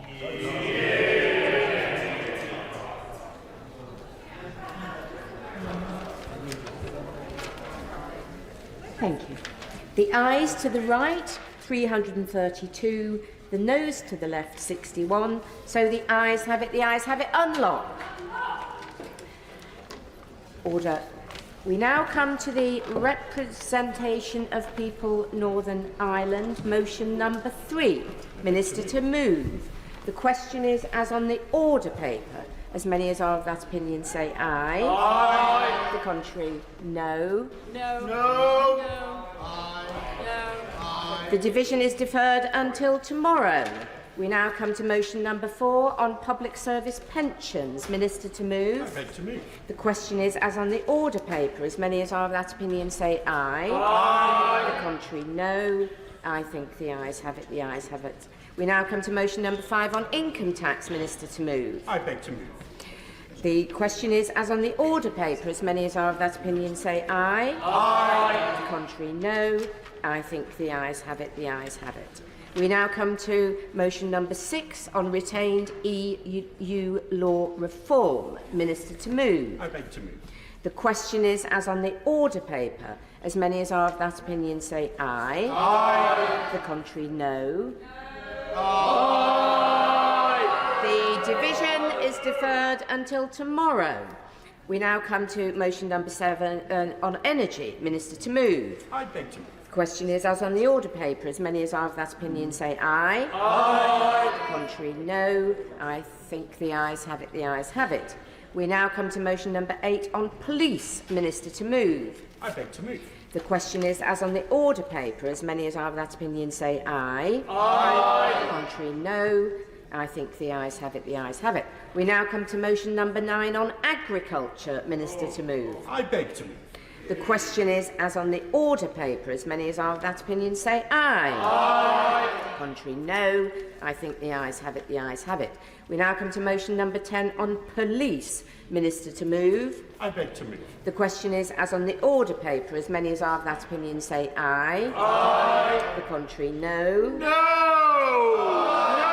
The division is deferred until tomorrow. We now come to motion number 11 on business of the House. Minister to move. The question is, as on the order paper, as many as are of that opinion say aye. Aye. The contrary, no. I think the ayes have it, the ayes have it. Thank you. Petition Martin Day. Thank you, Madam Deputy Speaker. I rise to present a petition on behalf of the constituents of Linlithgow and East Falkirk in relation to frozen British pensions. There is a considerable amount, I think, that is wrong with pension policy in the UK, from having one of the lowest rates in North West Europe to our abysmal treatment of the WASPy woman, and to the 500,000 British citizens around the world whose pensions have been frozen due to a failure to establish bilateral agreements, such as 127,000 in Canada. Therefore, the petitioners request that the House of Commons urge the Government to engage with the Canadian Government on this issue and finally remedy this injustice and reflect and respect the courtesy for our British citizens and our Commonwealth neighbours. And the petitioners remain, etc. Hear, hear. Hear, hear.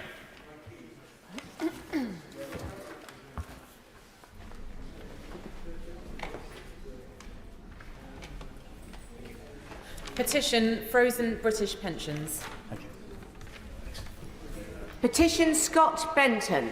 Thank you, Madam Deputy Speaker. I'm delighted to present this petition relating to support for regional airports on behalf of my constituents. The introduction of additional public service obligation routes would transform the outlook for regional aviation in this country, facilitating airports such as Blackpool to grow and supporting local economic development. In the case of Blackpool Airport, the creation of further PSO routes would help to achieve the restoration of commercial passenger flights, which is something the vast majority of my constituents support. The petitioners therefore request that the House of Commons urge the Government to take into account the concerns of the petition and take immediate action to ensure that local airports such as Blackpool are supported.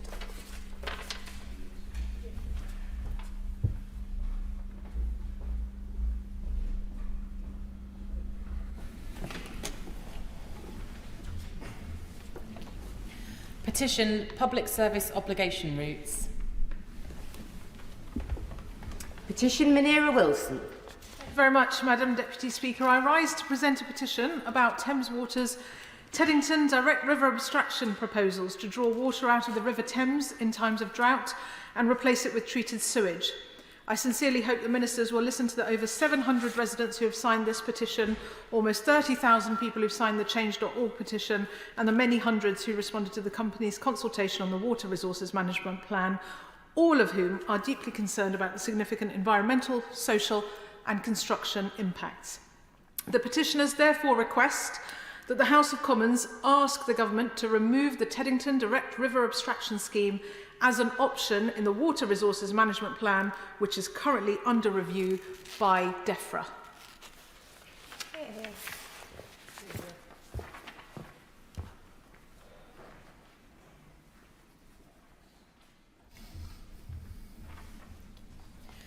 Petition Teddington Direct River Abstraction Project.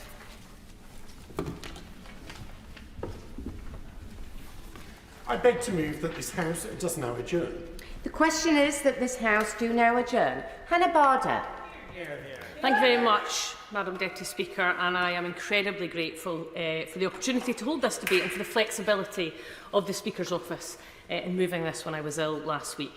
Because this last week was Crohn's and Colitis Awareness Week, an opportunity to break the silence on inflammatory bowel disease and highlight the impact of these terrible conditions on people's lives. And I want to thank particularly Crohns and Colitis UK, who've given us a huge amount of support, and the Honourable Lady, my honourable friend, I would like to call her, for Chesham and Amersham, who jointly with me recently reconvened the all-party parliamentary group on Crohn's and Colitis, and also Alison in my office, who has supported me in writing today's speech. Because over 500,000 people in the UK, 1 in every 123 people, live with Crohn's disease or ulcerative colitis. These are debilitating, lifelong conditions which develop when the immune system attacks the gut, and there is currently, tragically, no cure. Symptoms include urgent and frequent diarrhoea, rectal bleeding, pain, profound fatigue, anemia and inflammation of the joints, skin, liver and eyes. These conditions are widely misunderstood, with its invisible stigmatised symptoms often leading to isolation, a lack of support and poor mental health. That's why this Crohn's and Colitis Awareness Week, we wanted to break the silence on inflammatory bowel disease, raising greater awareness of the conditions and helping those many people, and many of them our constituents, living with them, to speak more openly about the impact on their lives. I'd be delighted to give way to the honourable gentleman. Speaker, I commend the honourable lady for Livingston. I actually was looking forward, if it's the right thing to do, looking forward to our adjournment debate last week, and I understand it's good to see her back in health and strength again. Incontinence is a common symptom of Crohn and colitis, experienced by as many as 3 in 4 people with Crohn's or colitis. Understandably, incontinence, or the fear of experiencing incontinence, can cause anxiety about leaving home. which can seriously affect your work and social life. Does the Honourable Lady agree that more work must be done with the DWP to train PIP assessors on the impacts of Crohn's and Colitis to ensure those suffering have the best possible chance of getting the benefits that they're entitled to? I thank the honourable gentleman for that intervention, and he has read ahead almost my speech, because I will absolutely come on to that, but it's an incredibly important and salient point that he makes, that we need to make sure that PIP assessors and the whole framework can take into consideration those with relapsing and remitting conditions such as Crohn's and colitis. And with permission, Madam Deputy Speaker, I'd like to share some of those experiences with the House, because one of them is my brother. When he was diagnosed with ulcerative colitis just over 9 years ago, he was in his late 20s and a new dad to a premature little girl. Whilst we were cooing and worrying a little about this new bundle of joy, who is now a strapping 9-year-old, my brother was struggling and had been for some time. I think, in truth, he was terrified about how fatal the diagnosis might be. It was not until much later that it dawned on us all just what he'd been through. And when his diagnosis finally came, it was truly devastating. His life and that of our family was, for a period, really turned upside down. An active and fit football lover, a new dad, and an outgoing and often, frankly, a bit too cheeky young man was stopped in his tracks. And as a frontline police officer with big ambitions and talent, my brother had to adjust to a very different life, existence and career path. The pain, the fatigue, the various symptoms that he, like many, experienced suddenly had a name. And aside from the initial period of work, time out of work to recover and adapt, it meant that things like our annual holiday to the West Highlands to go camping was suddenly in jeopardy. A 4-hour drive, where it couldn't be predicted if toilets could be open or available, was suddenly something that was potentially out of reach. My brother, however, being the resourceful problem solver that he is, traded in his car for a pickup truck and popped a portable loo in the back, meaning that while he adjusted to his anxiety and being able to find a toilet when travelling, these things could be managed. I don't believe he ever used it, but it was there just in case. And I think now he would count himself as one of the lucky ones. And that's just the point. For those who suffer from any kind of inflammatory bowel disease, and let me say and acknowledge that there are people with endometriosis, with conditions such as cancer, suffer very similar challenges. Finding a loo that is working and stocked and clean is a perennial problem. So perhaps the Minister might like to meet with me sometime to discuss how we can develop better facilities, maybe even some kind of interactive map in an app of loos that will do. Now, my constituent Stephen Sharp, who I want to pay tribute to, is a brilliant young man excuse me, from Fauldhouse in my constituency. He is a Crohn's sufferer, and he has raised thousands of pounds for the charity over the years, including doing a bungee jump. And Stephen has often spoken to me about the joint pain, the fatigue and the unpredictability of the disease and the impact on his life. And he also lives with a stoma. And that's one of the major challenges, the symptoms that can change and be different every single day. Stephen and I recently met the Prime Minister, and I have to say the Prime Minister was incredibly supportive and kind to Stephen. I hope that that kindness will be extended into provisions to make sure that those living with Crohn's and colitis can get the support they need. And my friend Rachel Agnew, who I hope is watching, and I spent time with this summer, also talked to me about the many years of illness she's had from Crohn's disease and a possible misdiagnosis, having had many major operations, and now she has Stan the stoma, who can sometimes be cantankerous, but has ultimately saved her life. Rachel recently had to give up a job she loved, and she is now having to navigate the complex nature of the benefits system whilst having a relapsing and remitting disease. Research commissioned by Crohn's and Colitis UK revealed that the scale of Crohn's and colitis has been vastly underestimated, with twice as many people living with the condition as previously thought, and particularly, as we heard in recent debates and briefings, young children being diagnosed earlier and earlier in their lives. And I think we do have to pause and consider why that is happening. What are the environmental impacts? What are the impacts of processed and overly processed food? Because I have no doubt in my mind that they play a part. And we need to fund that research to make sure we get to the bottom of those things. I would be delighted to. Thank you for giving way. And I thank her for securing today's adjournment debate to raise awareness of Crohn's and colitis. Symptoms like abdominal pain, diarrhoea and fatigue are too often dismissed, Madam Deputy Speaker, especially when they come and go. And a poll by Crohns and Colitis UK found that over 1 in 10 people would put off speaking to a healthcare professional if they had diarrhoea with blood or mucus and stomach pain, because they'd simply find it too embarrassing to speak to a healthcare professional about their symptoms. So does the Honourable Lady agree with me that a public awareness campaign of lower gastrointestinal symptoms is needed to help people access reliable healthcare, access reliable advice and take control of their health? Here, here. My honourable friend for that intervention. She's absolutely right. Excuse me. We absolutely need to have greater awareness. People need to not have to live with that stigma or not be scared to talk about their poo, frankly, and being able to go to their doctor and discuss that openly and for their doctors to be able to offer the right care. Because only 1 in 4 people are diagnosed before they're 30, thus affecting the most productive years of their life. And Crohn's and colitis are complicated diseases, as we know, that follow a relapsing and remitting disease course. We need, therefore, a benefit system and a social security system that supports people with those kinds of conditions. And is, as my honourable friend has said, absolutely crucial that we can raise awareness. People are waiting far too long for a diagnosis, Madam Deputy Speaker, of Crohn's and colitis. Even before the pandemic, 1 in 4 people waited more than a year to be diagnosed, with nearly half ending up in accident and emergency at least once before their diagnosis. And delays to diagnosis affect people's ability to continue education and work, and narrows their treatment options while increasing the risk of being hospitalised. Ultimately, and we do not want anybody to feel a burden to the NHS, but there is a greater burden on the NHS because people are diagnosed much later and aren't able to access that care.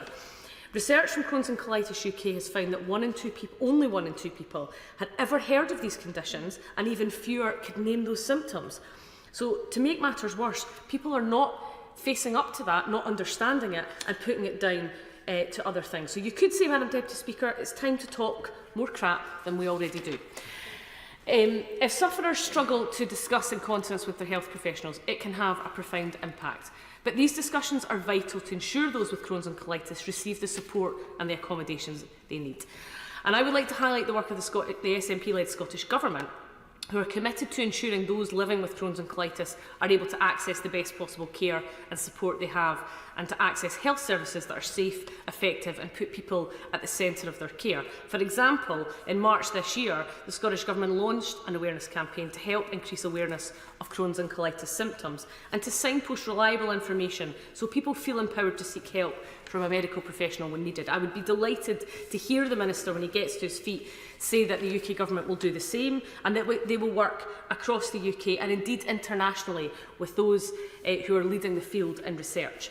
Bowel conditions are notoriously difficult to diagnose, and so we must remind people that some of those conditions, such as IBS, celiac disease or bowel cancer, can be similar to that of those who suffer with Crohn's and colitis. So it's crucial with those who with Crohn's and colitis have those conversations and that they get a diagnosis as early as possible. Because if left untreated and poorly managed, these conditions can cause serious complications which require emergency medical or surgical intervention. And when we had an all-party group meeting recently, we heard from a sufferer who had had the most horrific experience during COVID. She was taken by ambulance after terrible weight loss, and just hearing that experience, particularly during COVID, brought home to us how awful it can be and how difficult it is for young people, particularly, to face up to something that is going to be lifelong and debilitating.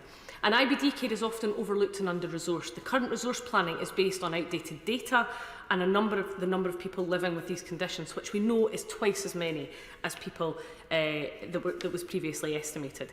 One long-serving IBD clinical nurse specialist recently told us how 18 years ago her service was supporting 250 patients. Madam Deputy Speaker, they are now supporting over 7,000 people living with Crohn's and colitis.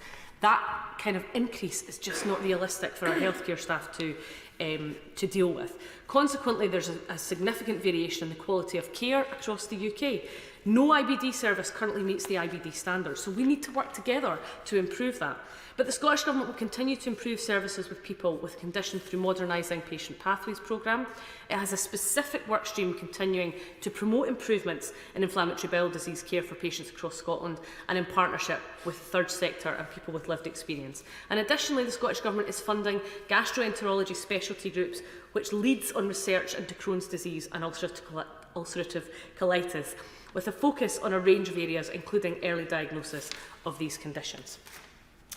We look forward to seeing the results from IBD UK's benchmarking surveys, which are being undertaken just now, and that's going to have data from over 15,000 patients and 63% of IBD services. I hope the government will take that into consideration and give that its very close attention. And as we've discussed, Crohn's and colitis does not just affect the gut, it can affect almost every part of the body and every aspect of life, from digestion, eyes to joints and energy.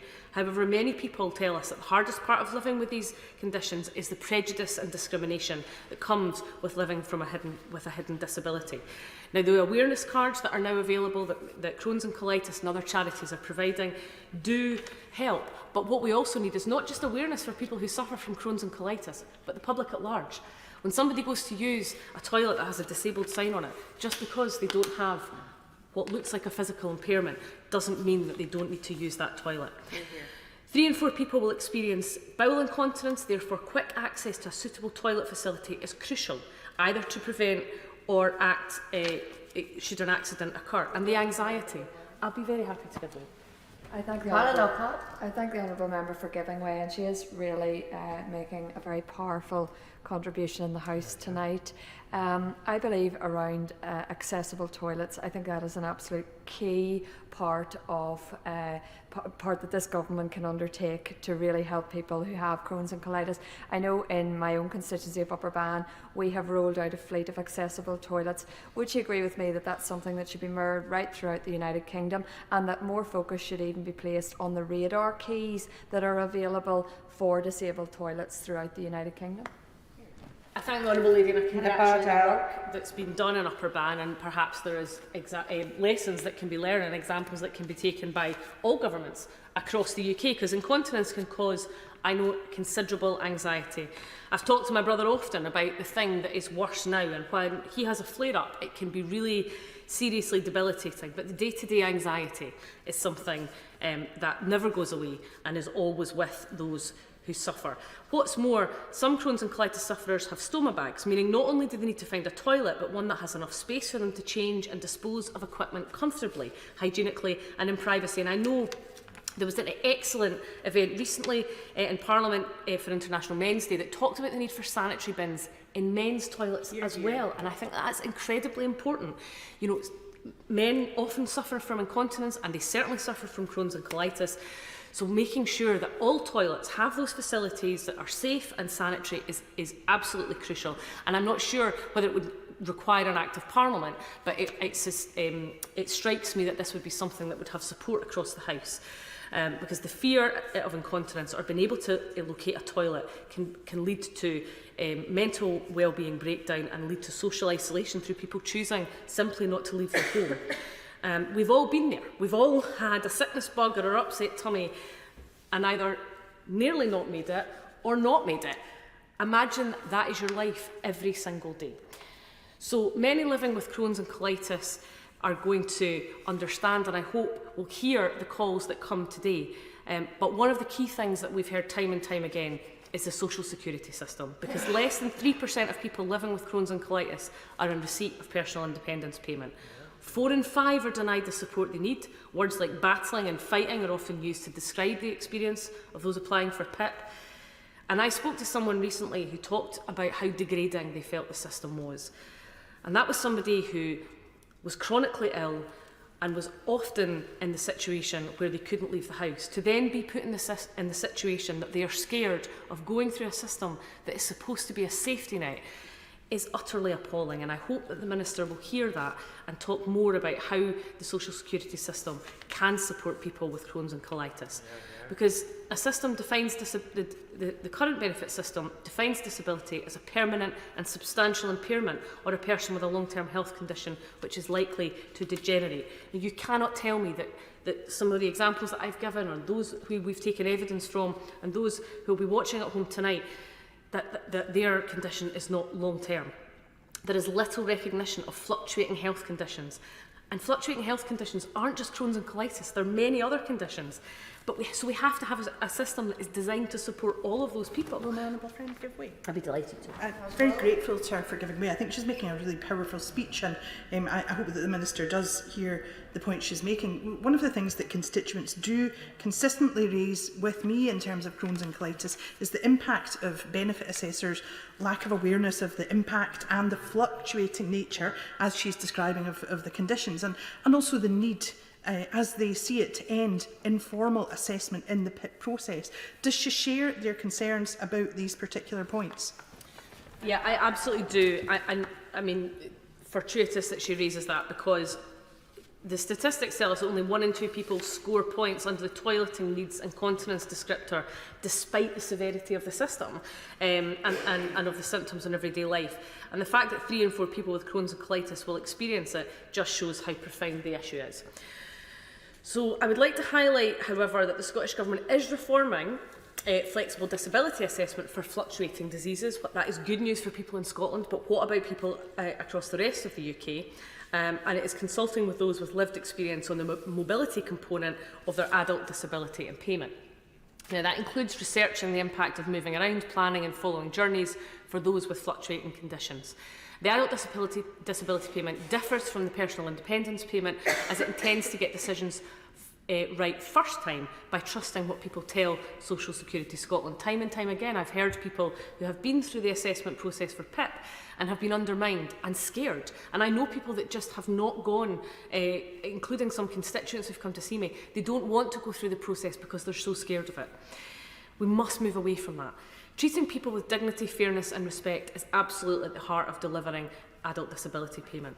So, Madam Deputy Speaker, what I've highlighted today covers just some of the impact that Crohn's and colitis has on people's lives. It's vitally important that we invest in developing a national primary care diagnostic pathway for lower gastrointestinal conditions, as my honourable friend has suggested, and destigmatising IBD symptoms and creating a benefit system that supports people with all types of disabilities.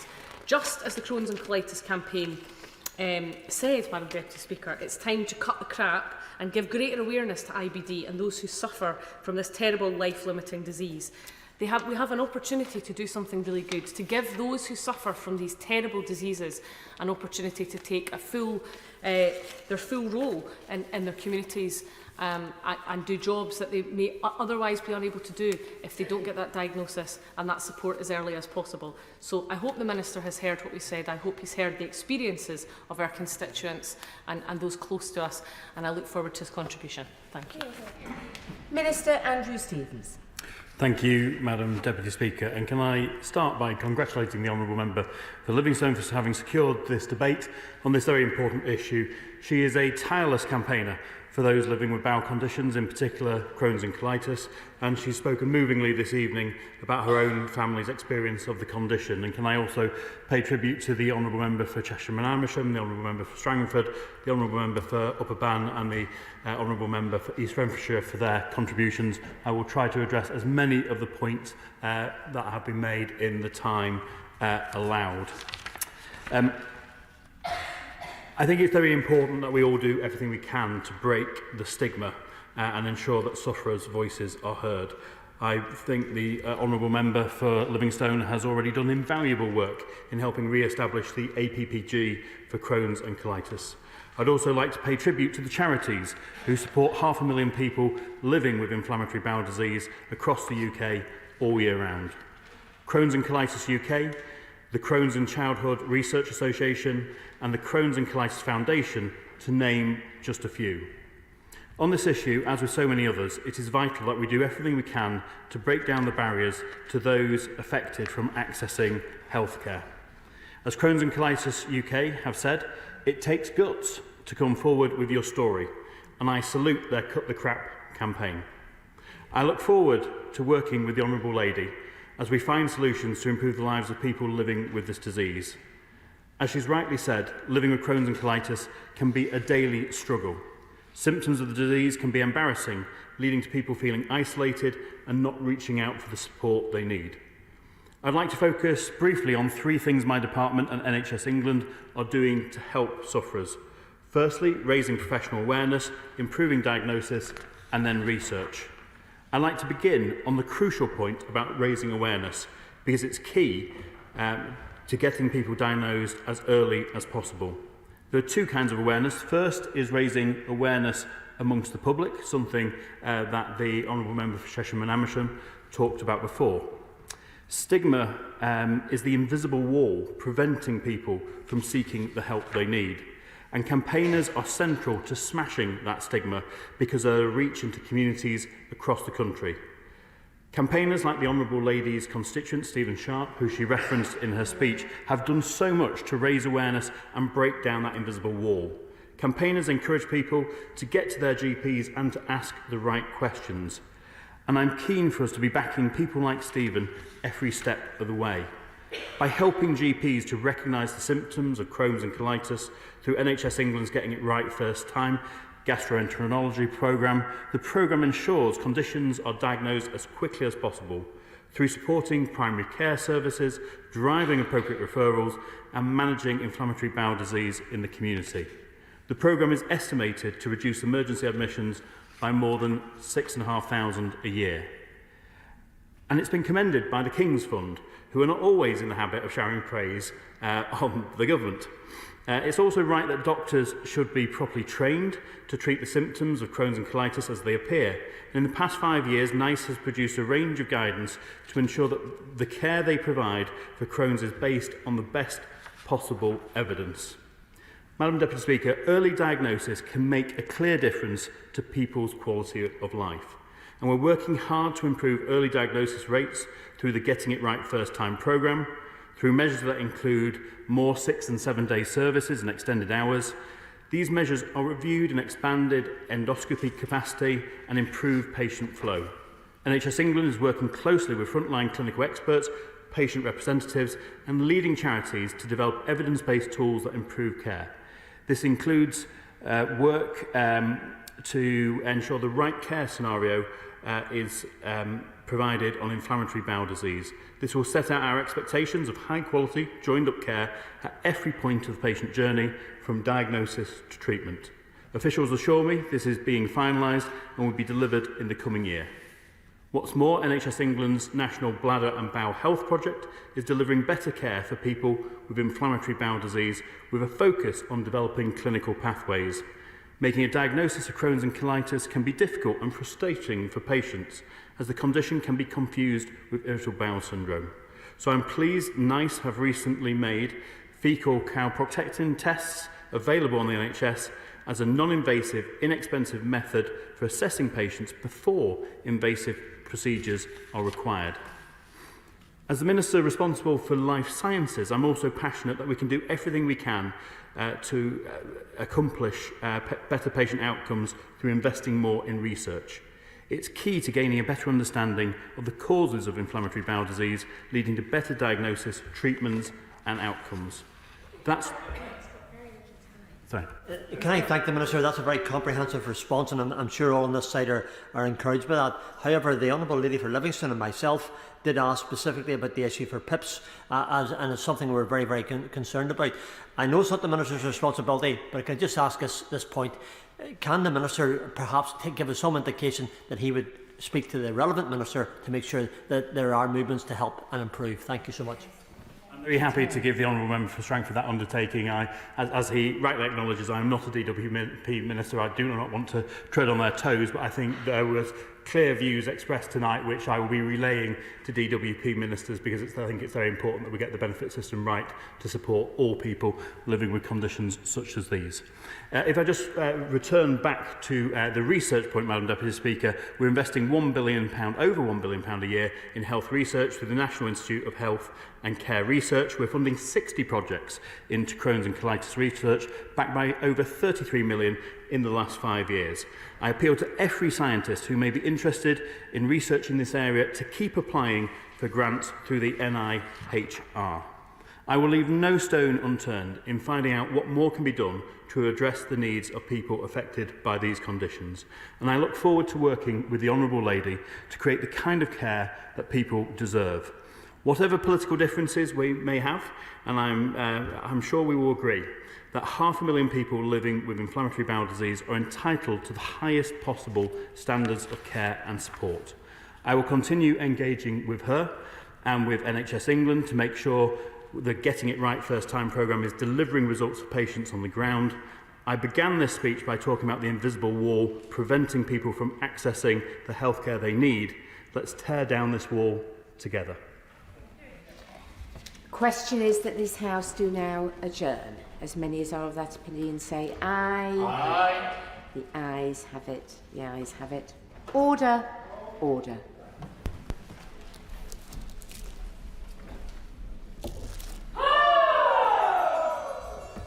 Thank you, Phoebe. Thank you.